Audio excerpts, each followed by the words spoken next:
neighbor's gallery where you're standing now. It's a brand new gallery. They've been here several months. She has a crazy history with art in that her dad is an esteemed artist, Robert Carter, and she's been in this space for a very long time and represents some of the blue chip artists that you're looking at tonight. So I'm going to turn it to her for a moment, but I'm Io Sanderson Wilson. I am the CEO of Empower the Village.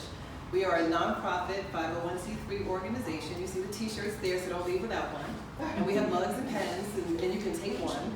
We have some we're giving away, so don't leave without something in your hand. But we're just thrilled to be here on the heels of celebrating Juneteenth. We had a great Juneteenth art celebration at the Montclair Art Museum a couple of weeks ago. It was very successful. We had 21 wonderful Black artists with incredible work. Some of you were there, some of you bought a whole bunch of that art. I'm not pointing at anybody. But we wanted to bring folks back just to say thank you, let you sample, and you hear more about Kool from Kool and the Gang's new line of champagne and rosé. But we also just wanted you to continue to enjoy the artwork. And we have a wonderful special featured artist who you'll learn more about from Heather, so I'm not going to steal her thunder, Robin Holder. And she's going to talk to you about the value of prints and how she makes them and different things like that. But the thing to know about Empower the Village is that we're focused on restoring prosperity, peace, and power to the Black community. And we do that in a number of ways. I'm hoping that you will go to our website at empowerthevillage.org to learn more about it. But we have 4 main pillars. One of them is economic prosperity.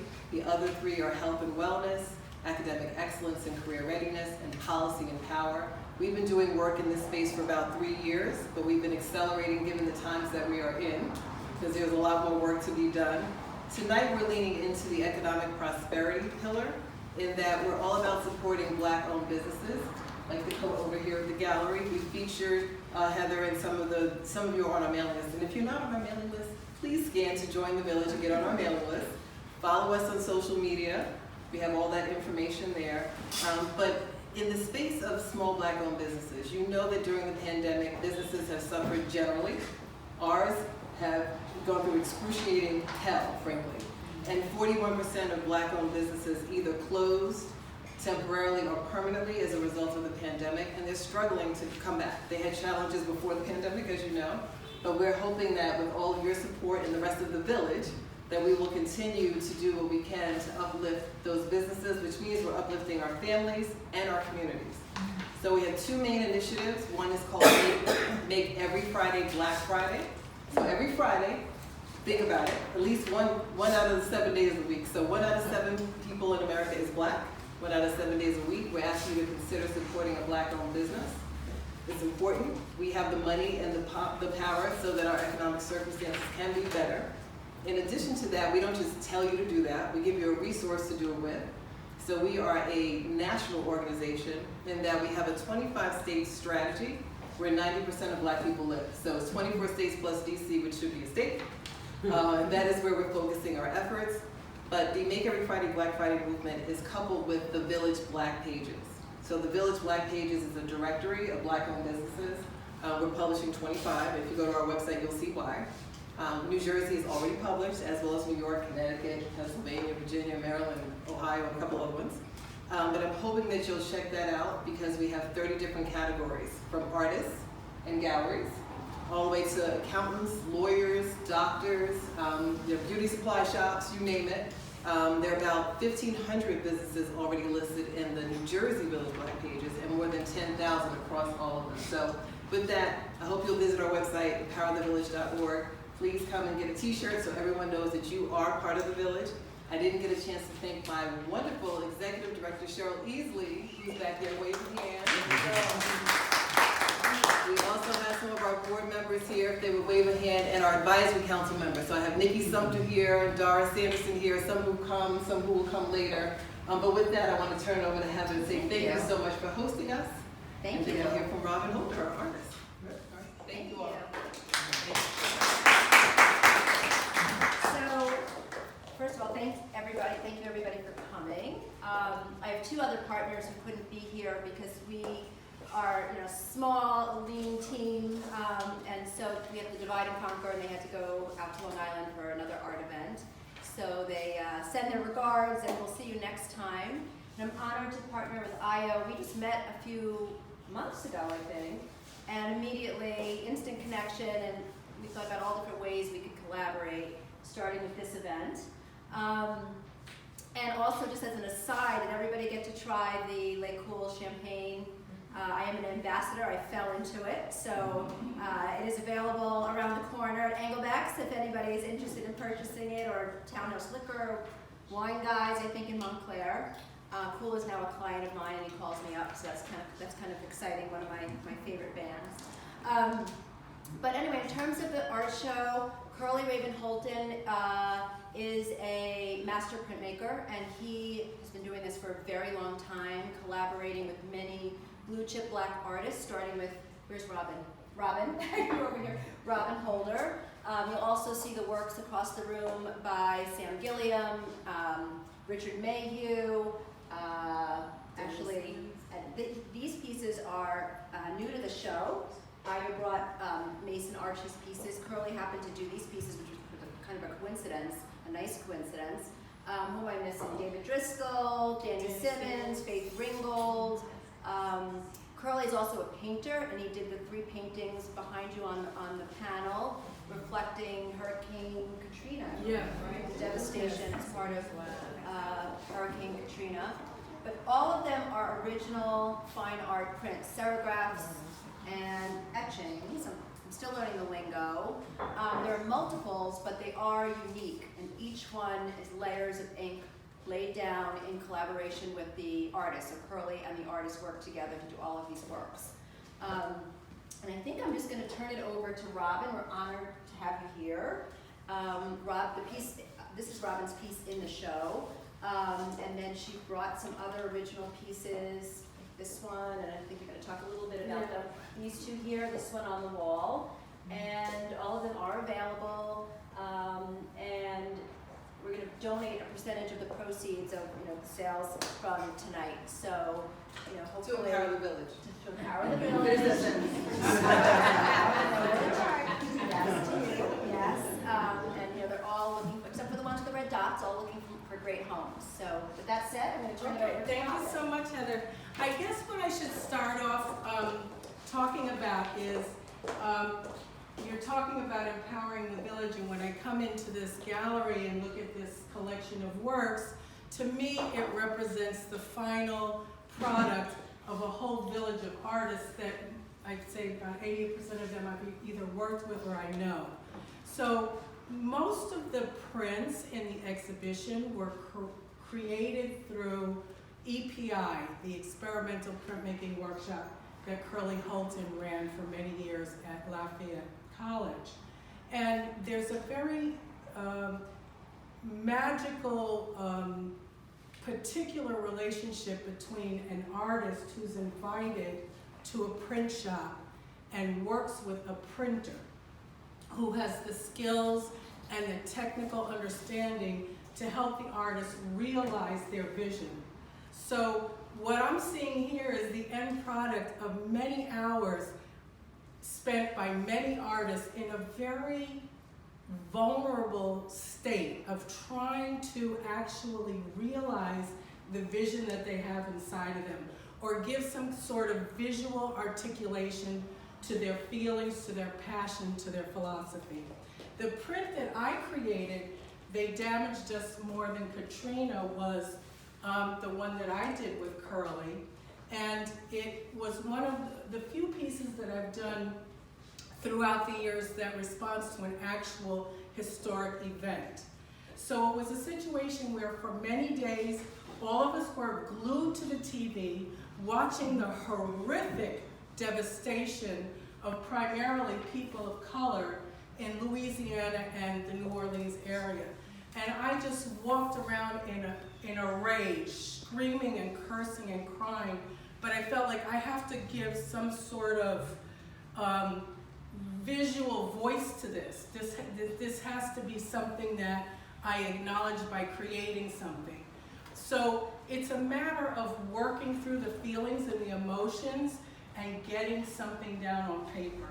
And this particular piece was part of a series that I have been developing for years called The Warrior Woman, and it has to do with female energy and how women function in society in different roles as mothers and sisters and professional people and partners and wives, grandmothers, daughters, and how we talk about black folks code switching in society, but women code switch, in their lives, because there's certain specific appropriate things that you have to do and address in a particular way, depending on who you're dealing with.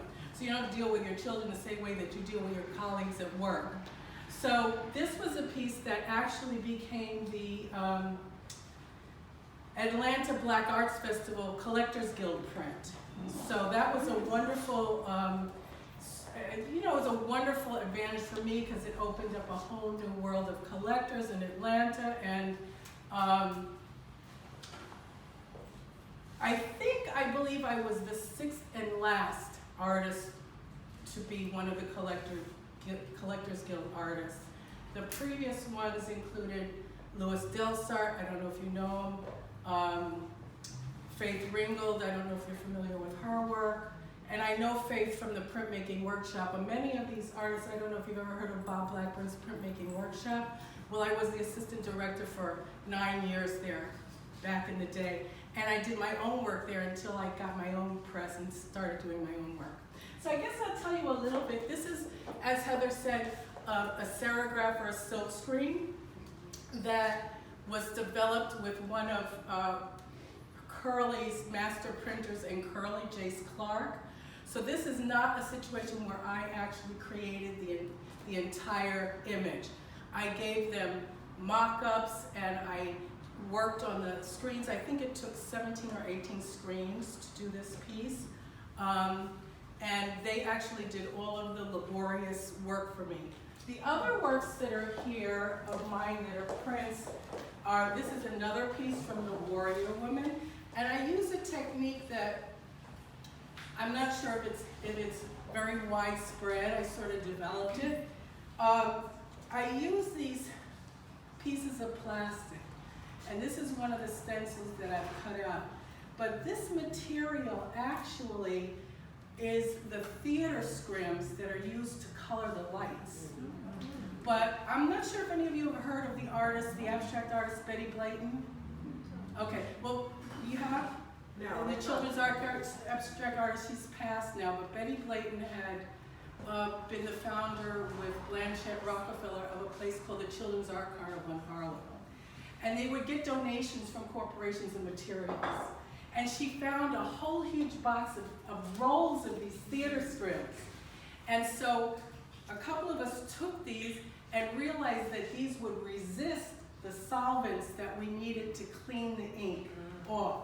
So in these prints of mine, each shape that you see, each shape is a different piece of acetate that I've cut out like a jigsaw puzzle and inked separately with a roller, with lithographic inks. And in some cases I add oil paints to it to give a different viscosity to it. It just gives a different effect. So it's very labor intensive. This piece, for example, I used a piece of linoleum. I cut it out so that this shape was remaining, the shape of this woman and this moon, and then these are ink stencils. What I sometimes do is I'll take a stencil, I'll ink it, then I'll put another stencil on top of it, and then I'll ink that, and so this is one color, and the other parts are another color. And then in addition, I could use the remaining ink on here. So it takes hours and hours, sometimes 50 and 60 passings through an etching press to create these. I mean, I did these back in the day when I could work for 20 hours straight, but I'm rusty when I was younger.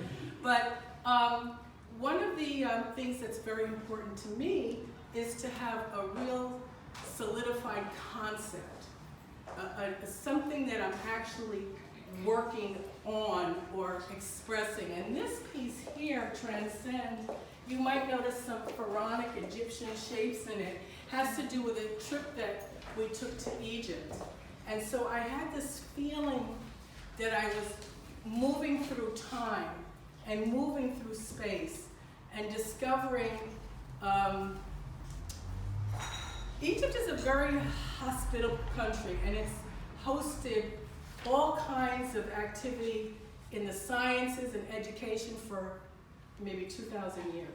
So going there, and because it's an African country and it's a diverse country, and because it used to be an empire, it has a mixture, a multi-ethnic population of people. I felt like I was sort of transcending through time and transcending through space to be in a place that actually felt very welcoming and very home. And a lot of people, as long as I wasn't talking, thought that I was either Egyptian or Lebanese or from that area.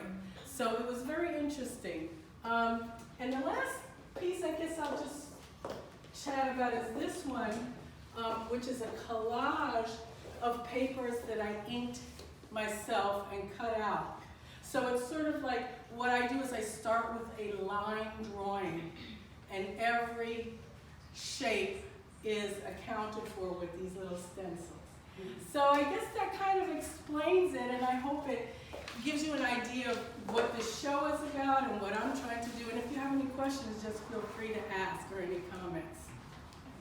So much You're for welcome. sharing your work and You're helping us welcome. understand Yeah. the nature of what we're seeing, right? Because an artist works in their studio, and we're, I guess, kind of different from musicians or dancers or theater people, because we work a lot in isolation, unless we're doing a collaborative project or some sort of community-based project. So for me, it's very important to get feedback from people, because I'm in my own head. I mean, I'm not always sure if what I'm doing is received in a way that's digestible.